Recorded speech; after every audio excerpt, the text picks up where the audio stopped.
Tim Maria here live hosting the after hours interviews at the Filmmakers Lounge at the Durango Film Festival here in Durango, Colorado. And so I want to interview everybody here and hear you guys' story. So what's your name? Laura Evans, Cherokee art historian and producer. And you get the money. I did. Nice.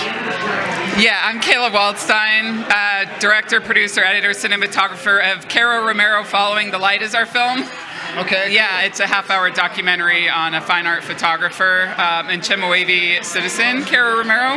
Yeah. Yeah. And then you, sir? I do the music composition and post-sound. And music's everything to evoke the emotion with these films. So how did you guys all connect up, and what is your background? We'll let Laura Evans start that off. So Laura? So there's a real lack of documentaries about Native American artists that really are that really include the values of Native communities and that give the authority and are not extractive. So I knew from working with Kayla on some other projects that she could do this and work with Cara Romero to do a documentary that our community really needs. Cool. Yeah, it's really about centering Cara's voice, distilling her message. I mean, there's a lot to say about her work. She's described herself as like the Annie Leibovitz of Native American photography. A lot of people seem to get that reference. What period is she, like, is it new? She's a contemporary fine art photographer working now currently, although she's from the Chemehuevi tribe in the Mojave Desert. She's living in Santa Fe, New Mexico, which was really convenient for me as a cinematographer following her around, director, producer. It includes behind the scenes of her shoots. Like BTS? Yeah. It really shows her trajectory as an artist. You know, her education, the California indigenous history that informs her work. Yeah.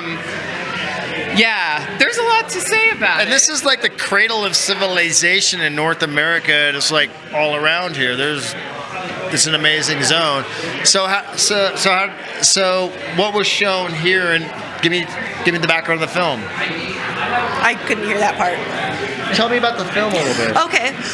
Well, something that I think this documentary shows is a completely different side of the art world than what you normally see. Because normally art documentaries show like some apocryphal story of like how fantastic someone was early on, or there's like cutthroat things about the art world. It's very like building up one person as like something amazing.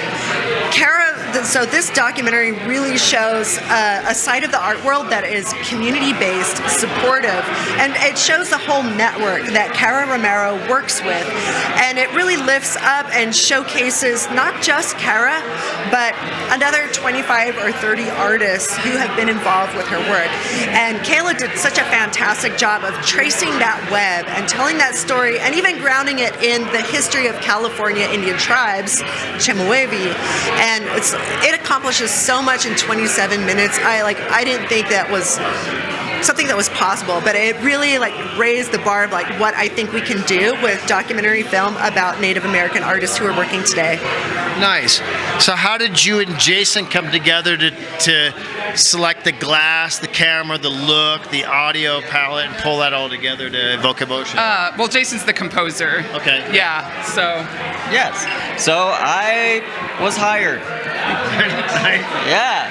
I have worked with Kayla before and always appreciated it, and she was generous enough to give me parts of the film as it was happening, so I didn't have to wait until picture lock and then just rush and write everything all at once. I could write something, run it by her, and work with it, and it really opened me up to be able to bring more into it. You know, as we traveled around doing the shoots, I was recording all sorts of things on location and gathering sounds to include in the score and throw into the ambience and stuff like that. So, you know, one of my favorite things about post-sound is kind of like camera perspective.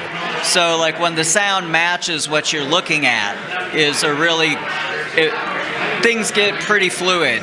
You know, when you get the sound, the music sneaks in. When the stuff's going down and capture. Exactly. Yeah, the music comes in, you feel it, but you're not sitting there listening to the music because it matches everything else. Cool. And in everything that we do, I think we both are in agreement that we want to avoid flutes, even if the subject is, you know, takes place in the Navajo Nation, or even if we have permission, it is kind of historically a very kind of cliche sound, and I think it's super important, because you're literally picking emotions and tweaking neurons through the ear. Yeah, exactly, and also trying to be extremely sensitive about what works for the subject too. You know, it's like, it's not one of those blanket.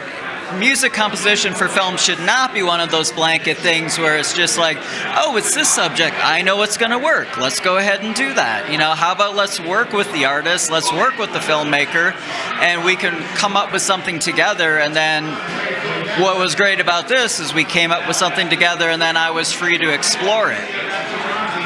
Yeah, and I love that it's the sounds of the land are kind of incorporated into it. It's like the crushing of a pine cone or the sound of a shell dropping into water. It's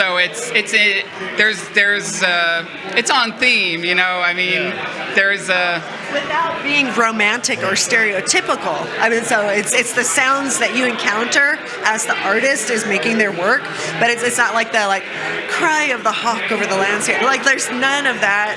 Like, kind of like the portrayal of the native scene has been kind of not the real deal. Yeah, they're not formulaic, they're not taking shortcuts, and I really appreciated that as a Native person who's trying to usher in better representation of Native artists, Native communities. What is your background? How did you get into all of this? Well, I'm Cherokee. I'm an art historian. My specialization is contemporary Native American art. I also teach college classes to Native American students at the Institute of American Indian Arts, and we don't have films that we can show our students that show our viewpoint, and that's a huge need. And so we need things that will communicate to our communities, but that are also good at communicating to the broader world. Two messages simultaneously. So how could people support you? Like, what gear, cash, film schools, come volunteer time? Oh, there's so many ways. Anything from buying art by Native Americans, donations to the Institute of American Indian Arts, support for PBS, because PBS is perhaps going to be carrying this film.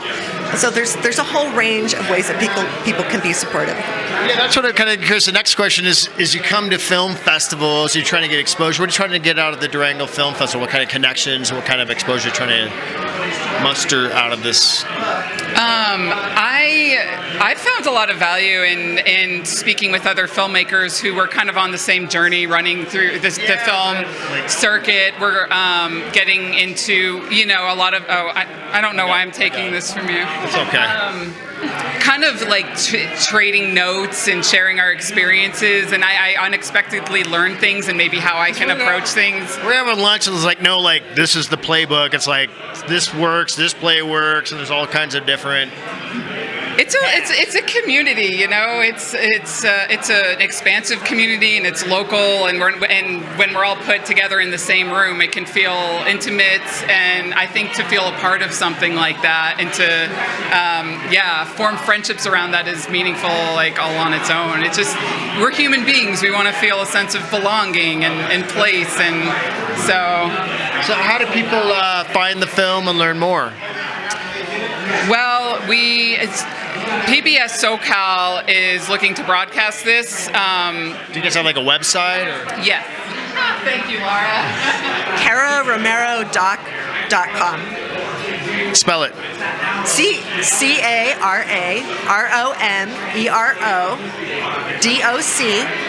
CaraRomero.com. And you could also get a online pass to watch the film, I guess, live streaming through the Durango Film Festival. It is part of the virtual festival as well. Cool. Did you have fun, Jason? I had a great time. The film festivals we've been going to, these events are my favorite part of the film festival. Yeah. any convention that I go to, music, film, anything like that, if I can find the room where people just sit down and talk, that's where I want to be. Cool. Yeah. Okay, any other last things you want to hit? I started out as a film festival fan, and I got sucked in, and now I'm helping make things happen. We do want to know where you got the cool shirt from. So this shirt is by Demian Diniyazi, a Dene artist, and it says "Deadly Sacred Savage." I like it a lot. Good stuff. And Laura mentioned them. Shout out to the Institute of American Indian Arts who helped commission this film. They are a tribal arts college based in Santa Fe, New Mexico. They attract artists from all over the country and even like North America. It's this amazing pool of bastion of talent. Like, give them a shout out. Yeah. Yes, and Dr. Robert Martin, who is the president, for his support. It's a really cool creative community. It's a different vibe than I've got from like the areas where I've lived, and so I look forward to coming down to Santa Fe and come visiting you all. It's very welcoming. It's a very welcoming community. There's a lot to do out there too. So cool. And the college has people from more than 90 different tribes, and it's an art school. It's the only place of its kind in the U.S. Yes. Cool. So this is Tim signing off. I want to thank everybody for coming down and grabbing you all. Enjoy the rest of the film festival, and thanks for coming down and being on the show. Thank you, Tim. Cheers. thank you. Thank you.